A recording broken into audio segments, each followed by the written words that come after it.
Le préfet, Mesdames, Messieurs les parlementaires, Mesdames, Messieurs les maires, Monsieur le Président de la Cour administrative d'appel, Monsieur le Président du tribunal administratif, Monsieur le Procureur général, Monsieur le Commandant des Forces armées, Monsieur le Commandant de la Gendarmerie, Madame la Présidente du CESEG, chers collègues conseillers territoriaux, Mesdames les conseillères économiques et sociales, Monsieur le recteur de l'Académie de la Guyane, Monsieur le président de l'université, Monsieur le président du tribunal de commerce, Monsieur le président du tribunal judiciaire, Monsieur le président de la cour d'appel, Monsieur le président du tribunal des prud'hommes, Monsieur le trésorier payeur général, Madame la présidente de la chambre de commerce, Monsieur le président de la chambre des métiers, Monsieur le président de la chambre d'agriculture, Monsieur le bâtonnier de l'ordre des avocats, Monsieur le consul du Brésil, Monsieur le consul du Suriname, Madame la consul d'Haïti, chers amis, chers publics, Mesdames, Messieurs, en vos grades et qualités, à vous toutes et tous qui avez fait le déplacement, mais aussi vous tous qui nous suivez à la télévision, sur Internet ou à la radio, je veux vous dire merci d'avoir répondu présent pour partager ce grand moment d'alternance démocratique tant attendu par la population. Je mesure pleinement la solennité du moment alors que nous concrétisons aujourd'hui le message clair et sans appel envoyé par les Guyanais dimanche dernier. Nous sommes prêts à écrire ensemble un nouveau chapitre placé sous le signe de la réussite collective. Je veux ici remercier ma mère, mon épouse et mes enfants, ma famille et mes amis. Je veux également remercier les colistiers de la liste Guyane Contrée pour avancer, également ceux des listes Guyane sans limite et ceux de la liste Changer d'air, qui ont permis, par leur force, leur courage et leur sens de la responsabilité, de réaliser cette union qui a su renouer le lien qu'on croyait rompu entre les citoyens guyanais et la politique. Je veux remercier particulièrement les collègues Jean-Paul Ferreira et Jesse Américain, qui, loin des guerres d'ego et d'appareils, ont accepté d'unir nos forces aux côtés des forces de progrès et de toutes les forces vives pour enfin sortir notre territoire du marasme dans lequel il semblait inexorablement plongé. Merci Jean-Paul. Merci Jesse.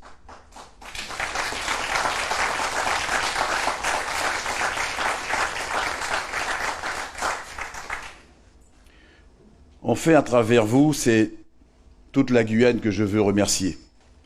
Cette Guyane qui coule dans nos veines, celle qui fait battre nos cœurs, celle qui nous unit aujourd'hui et pour toujours, peu importe nos divergences et peu importe nos différences.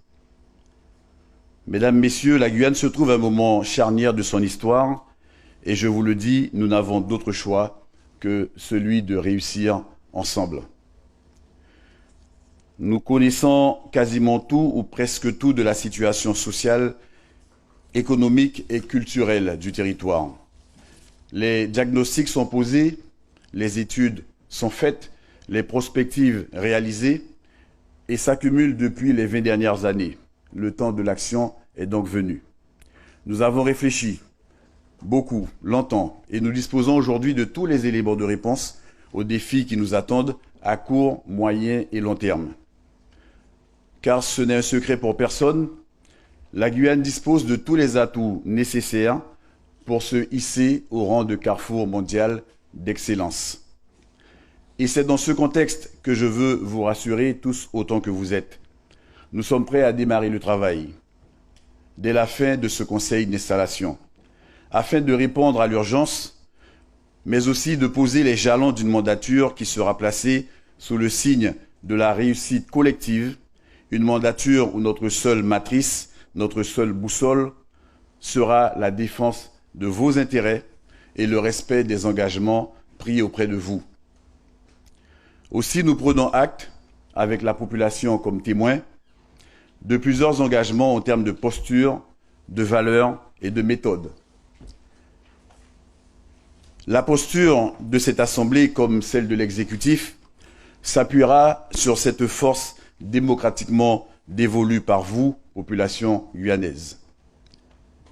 Elle sera fondée sur les valeurs que nous portons, le respect, l'éthique, l'équité, la solidarité, ainsi que la fraternité. Elle sera aussi marquée par une détermination sans faille dans le nouveau rapport que nous établirons avec nos partenaires, en premier lieu desquels l'État et ses services en Guyane, le gouvernement et ses représentants, l'Europe et ses commissions. Elle sera vérifiable à tout moment par la population, car nous rendrons concrète la transparence de nos travaux et de nos décisions, aussi bien lors des assemblées, mais aussi à l'occasion des échanges avec nos partenaires. Nous n'attendrons pas cette année 7, 1, 2, 3, 4, 5, 6, 7 pour rendre des comptes. Au contraire, nous le ferons régulièrement et dès que nécessaire, en mettant en place des représentations de la collectivité sur le territoire qui soient réellement dotées en moyens et en personnel. Prioritairement, l'antenne de la CTG à Saint-Laurent-du-Maroni sera très fortement renforcée et les antennes des autres bassins également. Le rééquilibrage territorial sera ainsi le grand chantier de ce début de mandature. Nous renforcerons et innoverons les outils numériques au travers desquels tous les habitants pourront se connecter à toutes les informations utiles sur toutes les activités de la collectivité. Cela relève de notre volonté de combler l'abîme qui sépare le politique du citoyen. Cette posture, c'est celle qui nous obligera à rechercher sans cesse la performance et l'excellence dans nos choix, dans le montage de nos dossiers et dans la force de notre unité. Cela va donc impliquer un changement de méthode pour une nouvelle façon de gouverner. Comme je l'évoquais dans les relations avec nos partenaires, nous veillerons à ce que la transparence permette des débats éclairés au sein de notre Assemblée, mais aussi dans les instances où nous engagerons notre responsabilité collective. L'État en Guyane exerce ses compétences et nous devrons l'interroger autant que nécessaire sur son action dans les différents domaines qui lui reviennent. Je pense à des questions essentielles comme l'immigration et le contrôle des frontières.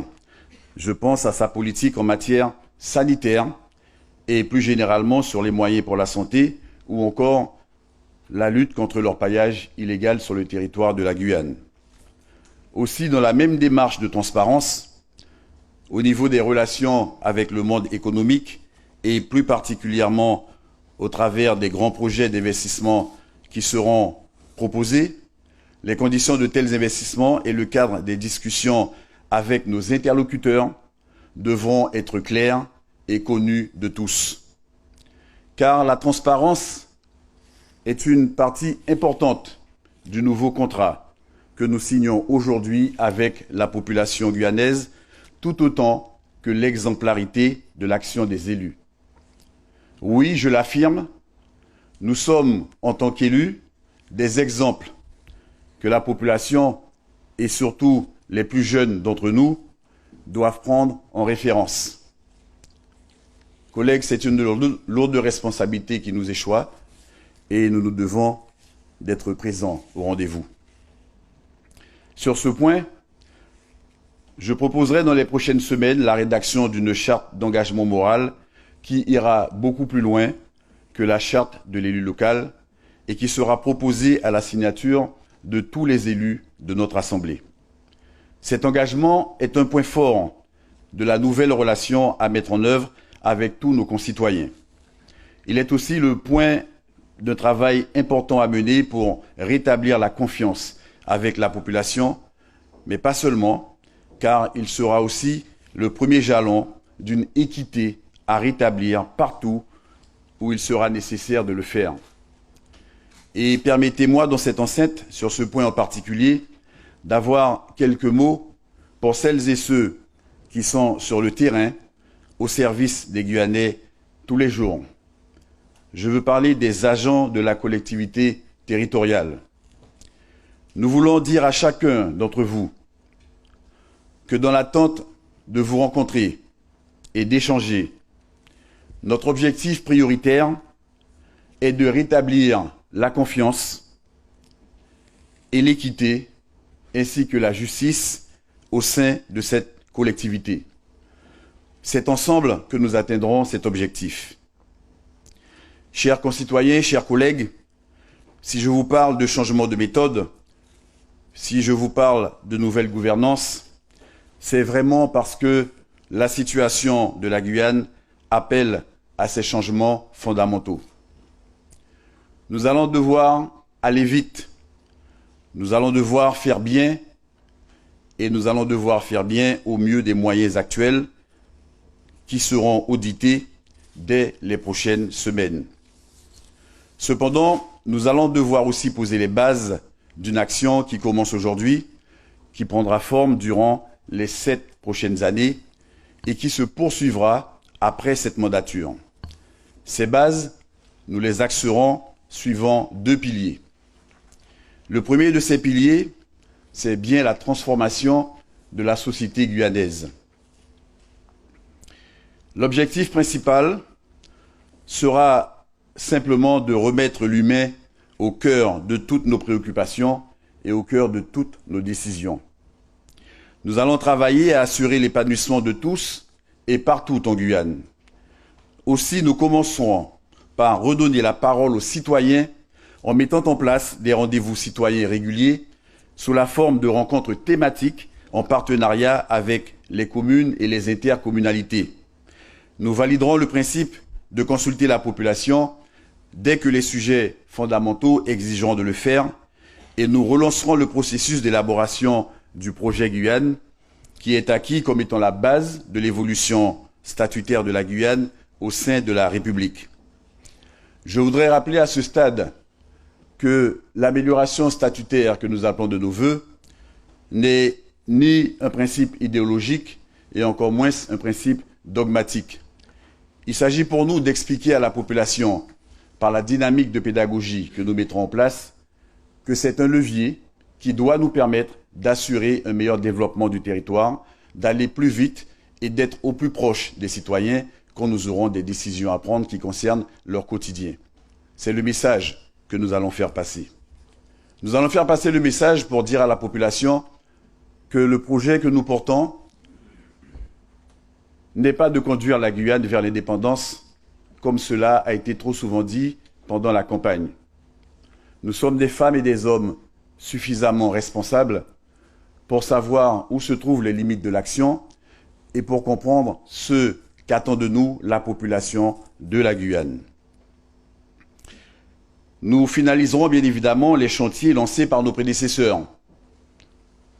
Ceux qui relèvent du bon sens et qui feront du bien à la Guyane, nous les poursuivrons. Ceux-là qui portent des interrogations, nous prenons bien évidemment le temps de les analyser avant que de les conduire plus loin. Nous allons bien évidemment lancer une planification pluriannuelle de construction des établissements scolaires afin de réduire de façon drastique le nombre d'enfants non scolarisés, puisque notre équipe s'est fixée comme ambition rapidement qu'il n'y ait aucun enfant non scolarisé ou déscolarisé. Mais pour ce faire, nous interviendrons auprès des communes pour les écoles, nous investirons prioritairement dans la création des moyens de l'écosystème éducatif, à savoir les logements qui nous font défaut, les internats qui nous manquent et les espaces culturels et sportifs. Nous siégerons sans faillir dans les instances du rectorat et travaillerons de concert avec le rectorat afin de trouver les solutions idoines à la réussite de nos élèves. Nous reverrons bien évidemment les politiques d'aménagement et de logement. Pour réussir ces challenges, nous travaillerons avec les municipalités et les intercommunalités à la simplification et à la mise en cohérence des différents schémas liés à l'aménagement du territoire. je propose à notre Assemblée d'agir sans attendre sur le rattrapage du déficit en logement et surtout sur le mode d'habiter. Il n'y a aucun frein qui valablement pourrait nous empêcher d'avancer, car il s'agit là d'une compétence pleine de la collectivité territoriale de Guyane. Car pouvoir se loger dans un cadre de vie qui nous ressemble est une des conditions de l'épanouissement de chaque Guyanais. Tout comme pouvoir se soigner sans que cela ne soit un véritable parcours du combattant. Nous reverrons avec l'ARS et les 3 hôpitaux de Guyane toute la stratégie de déploiement des soins, notamment pour les zones les plus reculées du territoire. La CTG a hérité de l'ancien Conseil général l'expérience de la gestion des soins de proximité. Il nous faudra donc rapidement revenir sur ces solutions permettant de rendre accessibles les soins de base pour tous les Guyanais et partout en Guyane. C'est bien de la Guyane dans son ensemble à laquelle je pense quand je parle de transformation de la société. C'est cette Guyane, avec son caractère social et culturel fort et intemporel, dont l'épanouissement passe par l'expression la plus développée de notre profonde nature humaine. Car la Guyane est issue de plusieurs cultures et c'est de la diversité de nos identités que nous puisons nos plus grandes richesses. Parler de cohésion, c'est aussi définir les conditions suivant lesquelles nous allons nous rencontrer pour échanger et faire peuple. Mieux se connaître sur un territoire aussi vaste que le nôtre nécessitera de réussir en priorité à connecter numériquement ceux qui habitent sur le territoire de la Guyane. Nous le ferons avec les technologies disponibles immédiatement. Mais c'est aussi se doter de tous les moyens pour désenclaver les communes de l'intérieur. Et au moment où je vous le dis, j'ai une pensée très appuyée pour nos amis de Maripasoula, de Papaïchtan, de Grand Santi, de Kamopi Trois-Sceaux, de tout le Haut-Maroni, de l'intérieur du pays, qui nous ont suffisamment dit durant cette campagne électorale à quel point ils se sentaient isolés du reste de la Guyane et du reste du monde. Enfin, la transformation de notre société inclut de décréter l'excellence guyanaise en matière d'environnement et de transition verte. En ce sens, et très rapidement, nous allons déclarer l'urgence climatique. Le second pilier sur lequel nous fondons notre action, qui commence aujourd'hui, est celui de l'économie. Dire que la Guyane est remplie de potentiel pour projeter notre développement économique, notamment, est devenu une sorte d'incantation qui ne crée aucune réponse. Et ce ne sont pas les chefs d'entreprise ici présents qui me diront le contraire. Particulièrement aux acteurs de l'économie guyanaise, je veux dire que là encore, tout est question de posture et d'objectifs pour les responsables politiques, certes, mais aussi pour le monde économique. Nous connaissons les limites de l'économie de transfert, issue de l'économie de comptoir. Nous savons depuis longtemps qu'il s'agit de changer de paradigme. Je propose d'agir différemment sur les leviers d'appui à l'économie guyanaise. Tout d'abord, sur la base d'un choc fiscal qui permettra de changer et d'augmenter nos capacités budgétaires. La fiscalité sera importante car il nous faudra réfléchir avec l'État et avec nos parlementaires à un nouveau système qui soit mieux adapté alors que l'Union européenne vient tout juste de prolonger le régime d'octroi de mer jusqu'en 2027. Aussi, nous engagerons avec le monde économique le travail qui proposera une alternative visant à mettre en place une fiscalité qui corresponde au mieux aux réalités des besoins des collectivités et des acteurs économiques. Ce choc fiscal induit un choc budgétaire pour faire face aux enjeux du développement de la Guyane et les responsabilités de la collectivité la plus importante de Guyane ne peuvent plus se tenir avec le budget aussi faible qui est voté d'année en année. La CTG devra donc soutenir l'économie avec plus de force et de manière équilibrée dans le temps et surtout sur l'intégralité du territoire. Cela veut dire que nous devons lever les freins d'une économie endogène par la maîtrise d'un certain nombre de paramètres. Nous avons fixé pour le début de cette mandature des secteurs d'activité qui auront besoin que cette maîtrise soit effective et efficace. Je parle ici de l'agriculture, qui nous amènera à obtenir la maîtrise du foncier agricole pour une réelle souveraineté alimentaire. Il s'agit aussi du bois, de la pêche et de la valorisation des ressources naturelles en général, qui exigent également que nous obtenions du foncier aménagé. Nous travaillerons sur les mêmes conditions pour les autres secteurs productifs. Mais vous l'aurez compris, une sorte de préalable immuable s'impose à nous, et cela depuis de très nombreuses années. La maîtrise du foncier est un objectif transversal qui conditionne tout le reste.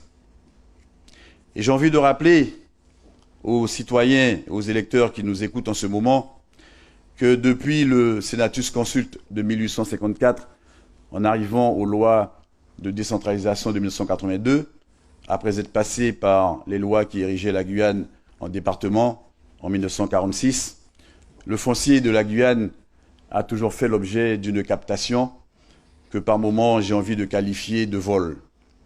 Parce que la Guyane et les communes de Guyane sont les seules communes de France et de Navarre pour lesquelles le foncier n'a pas été rétrocédé en temps et en heure.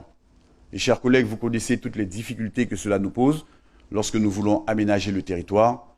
Donc je vous demande de prendre acte que l'une de nos premières missions sera de mener le travail qu'il faut afin que ce foncier soit restitué et que on ne demande pas de considérer que les 250 000 hectares et que les 400 000 hectares qui figurent dans le plan d'urgence de la Guyane puissent être une solution pérenne et définitive que nous allons accepter sans broncher. Il faut que nous allions au-delà de ce qui a été décidé dans ce plan d'urgence.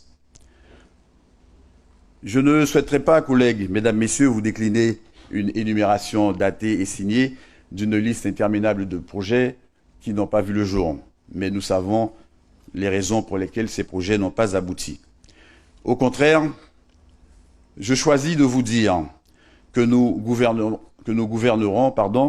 en étant proches des réalités de terrain et en évitant surtout de placer nos décisions sous le diktat des intérêts venus d'ailleurs.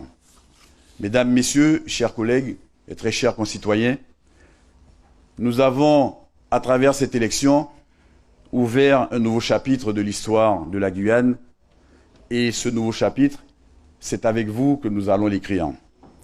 Le projet Guyane que j'ai évoqué tout à l'heure sera également de cette nouvelle page que nous devons partager avec les générations futures. Le projet Guyane sera, au-delà de la question statutaire, la base d'une dynamique de fraternité entre les peuples de Guyane pour aller vers une véritable réconciliation. Car c'est vrai que notre pays est fracturé. C'est vrai que nous devons le réparer. Il nous faut le réparer pour faire revivre l'esprit de mars-avril 2017. Cet esprit-là même qui a permis à la Guyane de dire de toutes ses forces à quel point elle espérait en des lendemains meilleurs. J'ai encore en mémoire ces foules qui déambulaient dans les rues de Cayenne, de Kourou, de Saint-Laurent-du-Maroni, de Saint-Georges, mais également des autres communes de Guyane.